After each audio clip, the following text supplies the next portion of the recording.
I am. You? Yeah, good. But I appreciate it's how worthy candidate is for Salmon to win the Ballon was. It probably through Virgil van Dijk himself of recent sheet about mine because this is so bad since would. Yeah, it's mostly about attackers, isn't it? Although the last winner was, I think, a midfielder. But yeah, it's a good thing that Mo is in the discussion because it means he does well and means we are doing well.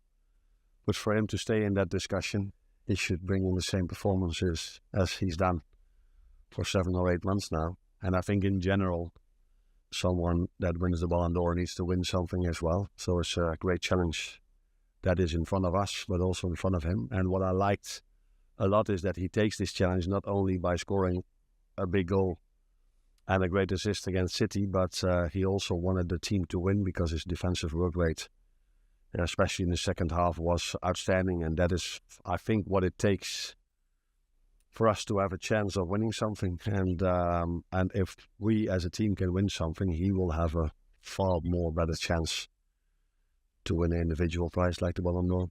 You're saying win something. Do you think the FA has to win even more than just a friendly league? You have to go on and win the Champions League as well for Mo to really have that outstanding chance of winning the Ballon d'Or? It would make his chance only bigger.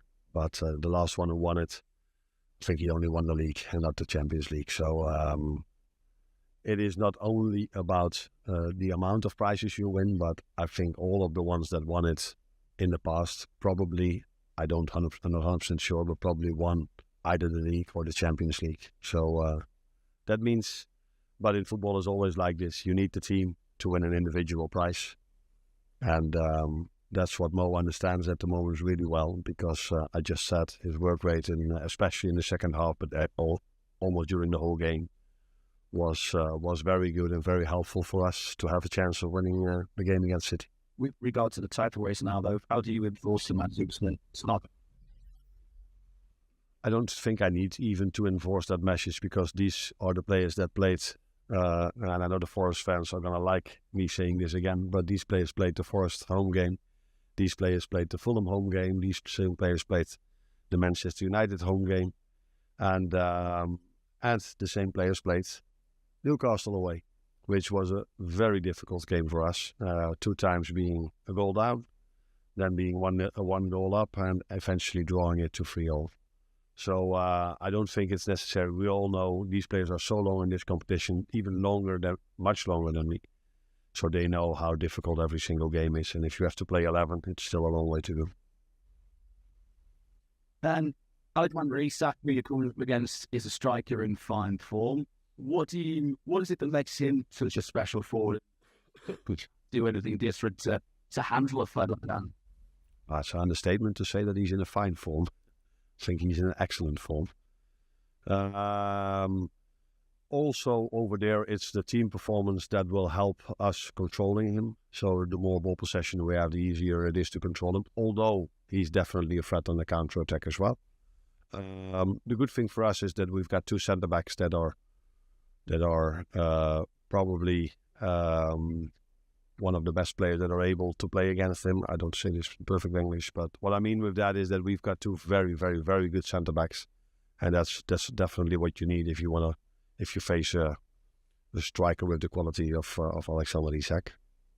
So, but also with him, it's not only about him. I like the style of play that Eddie Howe introduced there.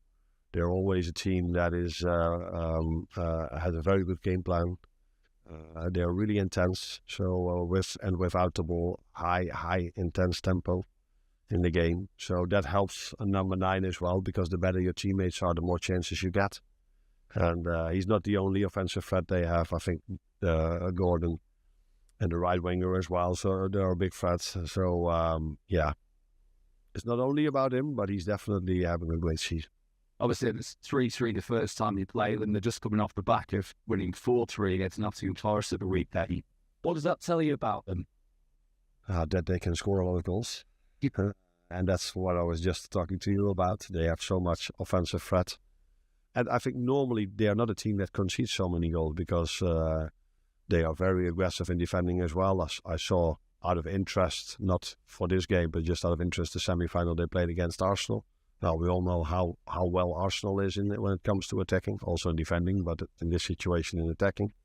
And they just kept them away from their goal with defending really strong, maybe a bit similar what we did at City. So defending with 10 or 11 players. So, they can score goals, but they're also able to defend really strong. And that's what makes them such a difficult team to play against. Well, the numbers that Mo was putting up in terms of goals and this, looking all sorts of red. Is he now to hit Ronaldo, Messi level?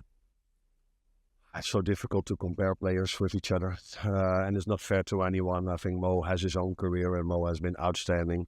Messi and Ronaldo both didn't play the Premier League, but I don't want to bring them down because these two players are incredible, but that makes the comparison maybe even more difficult. So Mo has had some outstanding seasons here at Liverpool, and we hope he can continue this for a longer period of time.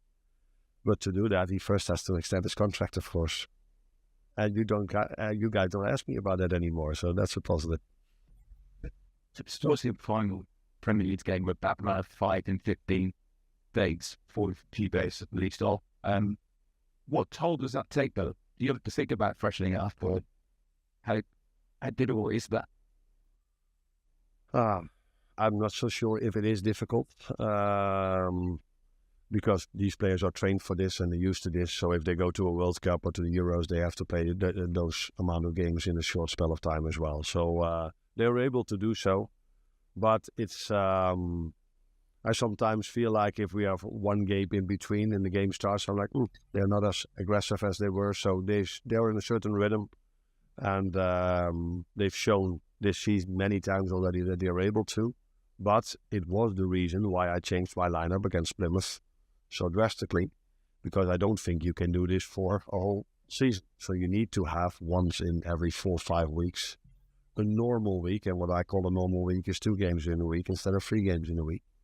Of course, that hurt us in the FA Cup.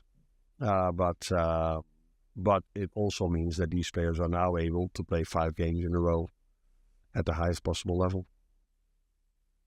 So, I constantly, to go back to Mike, you spoke about the need to win second from the attacking. I'm selected offensive triple, but what is it about Mo that you made just to drives him? That's the best question to ask himself. What drives him the most? But what I see is a top professional, not only what you guys see on the pitch, but he comes in early, works so hard on his body. And sometimes I get to see a few Instagrams, and I think that he works even at home as well. So if I see how much work they put in over here, and then to do something extra at home, I think he's found the balance for himself to get the best out of himself. That's also what comes with experience, with playing so many games at the highest level. He knows now what to do to treat his body in the best possible way, and for him to get the performances in that he does. But he's not the only one. I see everyone in this building works so hard, and I'm talking about the players now first, to get the best out of themselves. But all the staff members work incredibly hard as well. So we're going to go today, it's February now, and we again have 3 pitches over here that are perfectly ready for us to train in the best possible circumstances. So it's not only about the players that put a lot of effort in to get the best out of themselves. It's the whole building and all the people that work here to get the best out of the players as well. Only Spawn, you said, but the Spawn, did it make it easier for the club to make sense? What did this, like, always? You can look at it in both ways. You can say, the better he does, the more expensive he might become. And the worst, if he would do really worse, we have second thoughts if we wanted to extend his contract. So I think for everyone, it's the best that he brings in the performances he does now. Maybe only for the one that has to pay him, it's not the best. But for everyone else, it's the best. Because if you want to play at this club, you need to be at his level. Otherwise, probably you're almost useless to play at this club, because we only need players that are at the top of their game, because this is one of the best or the best club in the world to play for. So, he needs to have these performances for him to play here and hopefully to extend here. Any more for the big hopefully? It's been cool for the Arne and like some Callister. Maybe he had a black night. He's going to be all right. Yeah, I think he will. He will train with us today. Connor doesn't. He's out for a few weeks. So I cannot exactly tell how many, but it's clear that he went off with a muscle injury, and it's going to take a while before he's back. That's all. The difference to get.